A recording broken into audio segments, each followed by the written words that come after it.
Hello, welcome to today's video. I'm sure there are many of us who have friends around us that are non-cyclists and they might have some very puzzling questions for us.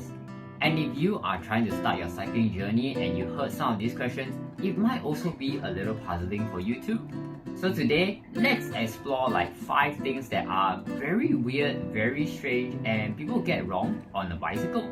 The first one that we can start with is saddle comfort. How can you sit and ride a bicycle for so long? Does your butt not hurt? Comfort on a saddle actually is not dependent on the squishiness or how soft the saddle is. Saddle comfort is actually determined by how supportive the saddle is for your seat bone. Have you ever sat on a plastic chair for a very long time and feel the need to kind of scoot and move around? Now I feel like scooting and moving around.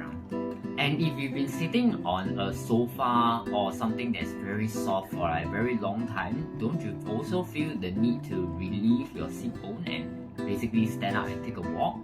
So the misconception here is that a soft squishy saddle would give you a better, more comfortable riding experience. However, experienced cyclists will know that that is not the case. To be comfortable on your bicycle, you basically need to look for the right saddle width and the right saddle for you that supports your seat bone. So when your non-cyclist friend asks you, how are you able to sit on this bicycle for so long? We all know why.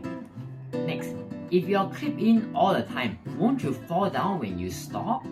While it takes some time for a lot of people to learn how to use clipless pedal, clipless pedal has been one of the most comfortable decisions that I've ever made, and I kind of find it very difficult for me to go back to using flat pedals.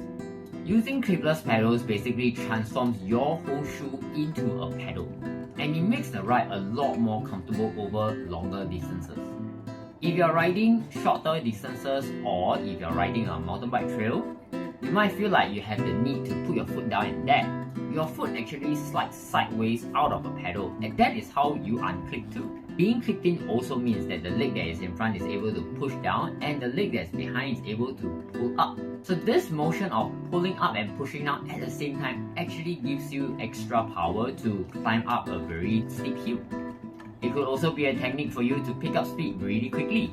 As with many things, clipping and unclipping on clipless pedals do take some practice, and there are some of us who definitely need to feel more connected with the bicycle through using clipless pedals to be more comfortable. The other advantage of using clipless pedal is that when the road is bumpy, there is less chance of you actually bouncing off the bicycle. Yes, flat pedals have pins and your rubber sole would be able to grip onto the pins. However, if the vibration is a little too much, you still do feel the bounce, and it does this, and you can actually feel this little bounce under your shoe. So for clipless pedals, you are kind of always locked in and you kind of feel less of the need to hold on or grip onto your pedals, and this actually reduces fatigue. So on to the next one. How do you lean so far forward? I prefer to ride my bicycle sitting a little bit more upright. So many cyclists, when they first get on a bicycle, they might be a little put off by being in a more aggressive position. I have to say that for many cyclists out there, this is a chance for you to kind of find your fit. You can always do a fitting at home on your rides, or you can always see a bike fitter. So depending on your riding style, a cyclist's riding position would generally be slightly leaning forward and distributing your weight between your saddle and your palm. This slightly lean over position actually helps you to control your bicycle properly as your body leans from side to side as you turn your bicycle. So you actually don't turn your bicycle by turning the handlebar. You actually lean your body and your handlebar moves in accordingly, and that's how you turn your bicycle. So if you are sitting very upright, you realize that with the handlebar actually has very limited motion as your elbows hit your body. So sitting very upright also puts a lot of weight on your seat bone and onto the saddle, which also causes saddle discomfort. And for those who are not used to having a lot of weight on your palms, you guys can actually get these grips that are slightly wider at the ends. Or one of the recommendations that I would actually use is the Red Shift Cruise Control. But generally speaking, it should be encouraged for you to find your fit, and it usually involves you being slightly lean forward to spread your weight out between your seat bone and your palm. I feel like I need to pump really high PSI so that I can roll faster. Gone are the days where you actually pump really high PSI into your tires so that you feel like you're rolling faster. Also, feeling like you're rolling faster doesn't actually mean that you are rolling faster. When I am riding my gravel bike, I can actually feel the drag of using wider tires.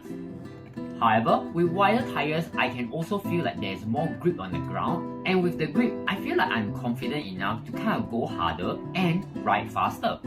So to run lower tire pressure, you can actually convert your wheels to tubeless.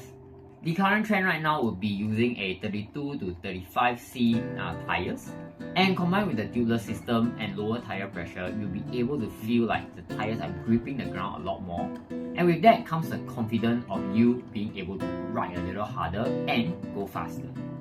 So what about running really high tire pressure? Running really high tire pressure basically stops your tube from being punctured or getting snake bites. You'll feel like your bicycle is bouncing all over the road. So maybe it's time to consider changing to a tubeless system and generally running lower tire pressure to feel a lot more comfortable and ride faster. I am this certain height, so I must be riding this size frame. So frame size might work differently from brand to brand. The only sure way for you to know would be to go down to a bike store and try the bike out. So this is me encouraging you guys, if you are very unsure about the bike geometry from the geometry chart, you guys should go down to a physical store and actually try the bicycles if it's available. In short, bike sizes are not standardized across all brands. I am very lucky to have gotten my titanium bicycle online. However, I did compare the geometry charts between this one and my old carbon bike, and based off my carbon bicycle sizing, I was able to understand that this frame size will fit me better. So a great way to know if a bicycle fits you or not would be to head down to try. Here's a bonus tip for you. I actually encourage you guys to self-collect your bicycle. I know that delivery service is actually very convenient right now. However, if it is your first time collecting your own bicycle, you can actually go down to the bike shop and have it set up according to what you like. What I mean is that the grips, the shifter and the brake lever can all be rotated and adjusted according to your riding position. And I'm pretty sure that if the bike shop has already sold you their bicycle, they'll be really happy to do this preliminary fit for you. Once they show you how to do it, you can later on do minor adjustments at home. So there you go. 5 interesting things that people get wrong about bicycles. I'm pretty sure that I missed out quite a lot of things, so why not you let me know in the comments below. And I'll see you in the next one. Bye bye.